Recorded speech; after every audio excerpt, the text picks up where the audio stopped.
first, the last day I was in 3HO, I'm sorry, the last day I was just going to stop wearing a turban. The next day, I hung out with this artsy couple, friends of mine, on a layover in another city.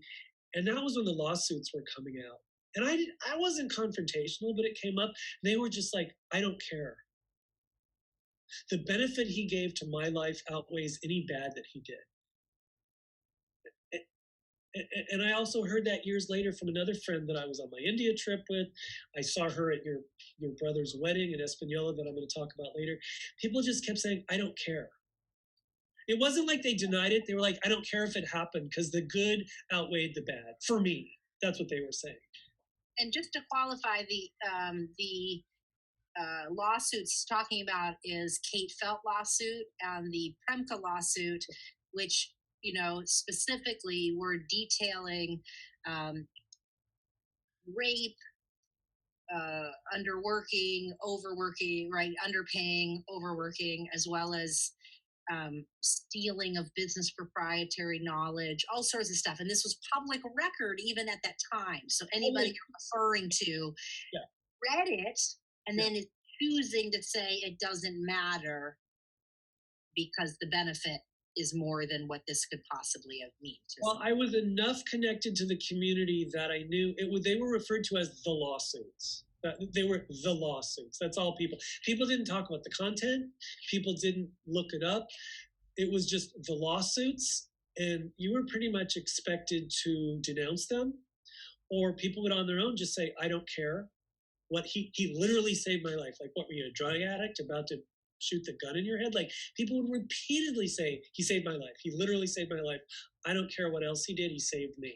And people that was kind of going on. Those lawsuits were just coming about in the first years after I left 3HO.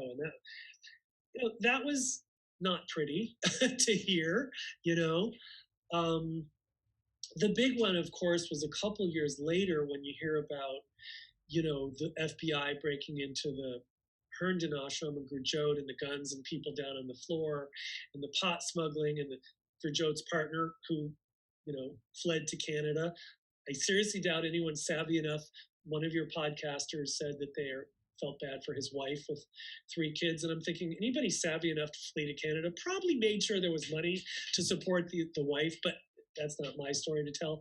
Yeah, but the drama of that, like breaking into your ashram and the guy goes to jail, like, do you need any more proof of some shit going down?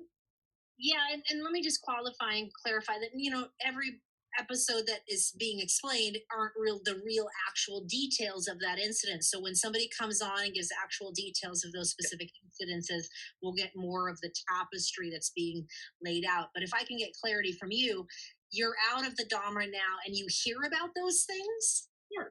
Yeah. At the time you hear about the LA raids, because there was raids in LA, there were the raids in Oregon or Washington, and there was also Virginia, and they were somewhat close, but not necessarily all the same time. Yeah. But the big one, yeah, and because I've kept the communication open, I hear about this stuff. Okay. And then by 1990, I opened a bakery. I opened Monty's Bakery. By the way, again, I took my pronunciation back. Instead of money saying, I pronounced it the way we did before we got all like Kermookie specific. I pronounced it Monty. It was Monty's Bakery. And that's how I've made peace with that because I like the name. But yeah, you'd hear about this stuff and it's pretty vivid. Like breaking into an ashram and guns drawn and people face down on the floor and children and a guy getting carted off to jail and staying there. You're thinking, well, these rumors have been swirling for years and this is pretty, so I'm hearing that. You're also more critically thinking because you're out of the community at this point. So you're paying attention to the tapestry happening in multiple places.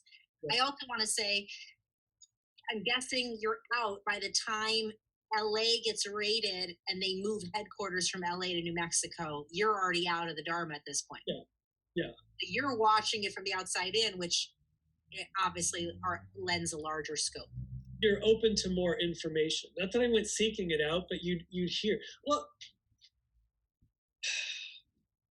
let's put a flag in Yogi Bhajan's master manipulation, because not a lot of people have talked about this, but I think one of your last ones did, Shaktipad. Shaktipad, the way he presented it to us was the more enlightened and spiritual growth you have, the more the temptation is going to come towards you. And the closer you get to, and closer you get to what was never defined, enlightenment, breakthrough, chakras, I don't know. But the closer you get to something, the more the temptation to give in to anger and denial and slander. So it was like, basically, if you believe the stuff said about him, you were close to some big breakthrough, but you were giving into Shaktipad. Now, I have a friend that's a yogic scholar, and he's like, yeah, that's not what Shaktipad is, but that's what we were fed. So we could either give in to believing what we're seeing in front of us, or we could shut up and hope for this major breakthrough. Right. You know? So, but I'm not in that because I've moved on. So I'm hearing these stories and I'm like, these are troubling. And looks like there's a lot of substance here. But I wasn't going to trouble myself. I just, you know. Mm-hmm. So then there's another story. Bakery in LA. Yeah, so I've got to, yeah, you know, and Sikhs come in and sometimes they're doing their mullah the whole time, like their mullah is more important than dealing with the customer service person that's taking care of them. But whatever.